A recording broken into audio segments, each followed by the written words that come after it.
What if I told you that one man's biggest lie, pretending to be in a coma, turned into the greatest truth of his life? Stay with me, because this is not just a story about wealth, but about love, honesty, and the courage to live again. Richard Collins was a name everyone in the city knew.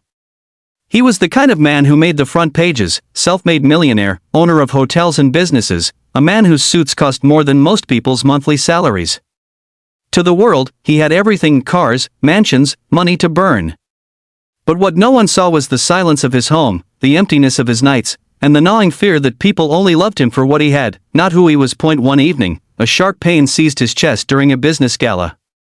The panic in the room, the rushing ambulance, the bright hospital lights all blurred together until he woke up in a private room, hooked to machines. The doctors said he'd be fine, but Richard's clever, restless mind sparked a dangerous idea. For once in his life, he wanted to know the truth. Who cared about him without the promise of money or power? Who would stay by his side if he had nothing to give? So Richard Collins, the man who could buy anything, pretended to be helpless. He told the doctors to inform the world he had slipped into a coma. Only the hospital staff knew the truth, that he wasn't dying, only resting. And so, Richard became a silent watcher, lying still in bed, listening to every word around him. Days passed. Business partners visited once, snapped a few photos, muttered about stocks and inheritance, and disappeared. Distant relatives came, spoke in hushed tones about his wealth, and argued over what they might receive when he passed. Nobody spoke to him as a person, only as a bank account waiting to be divided. His chest tightened, not with illness, but with sorrow. But then she walked in. Her name was Emily, one of the night shift nurses. She wasn't glamorous, not the type to catch attention at a millionaire's party. She was ordinary in the most extraordinary way: kind eyes, a warm smile, and a voice that carried a softness money couldn't buy. She didn't know Richard was listening, but every night she would talk to him as if he could hear her. "Mr. Collins," she'd whisper, adjusting his blanket, "I don't know if you're in there somewhere. But if you are, I hope you know you're not alone." At first, Richard dismissed it as routine kindness. But as days became weeks, Emily's words pierced through his loneliness. She would tell him about her day, how hard it was working double shifts to pay for her younger brother's college tuition, how her mother's health bills stacked higher than her salary could handle, how she sometimes cried in the break room but came back with a smile because patients deserved hope. And then one night, something happened that Richard would never forget. Emily thought he was in deep coma, so she leaned close to his ear and whispered a confession. "Sometimes I wish I had someone to talk to, someone who listens. I don't care about riches or fancy things. I just want someone who understands, who sees me. But maybe people like you don't care about people like me. Still, I like to believe, even if you never wake up, that you're listening. And if you are, thank you." Richard's heart thundered in his chest. He had spent his life drowning in contracts, wealth, and suspicion, yet here was a woman who poured out her soul to him without asking for anything in return. She didn't want his money. She just wanted to be heard. For the first time in years, Richard felt tears press against his eyes. He wanted to speak, to thank her, to tell her that he was listening.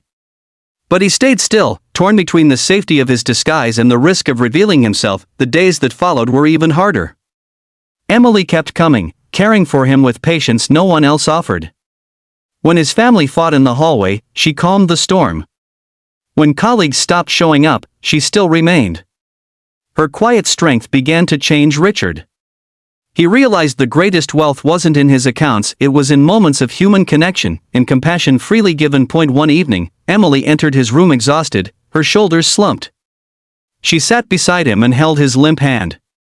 "Mr. Collins," she murmured, her voice trembling, "I don't know if I can do this anymore. Life feels so heavy. I'm trying my best, but some days I feel invisible. Like no one sees me. But, you, even in silence, you've been my friend. I hope that, wherever you are inside, you know that I care about you. Not your money. Not your name. Just you." That was the moment Richard couldn't hold back anymore. Slowly, with effort, he squeezed her hand. Emily gasped, her eyes wide as she stared at him.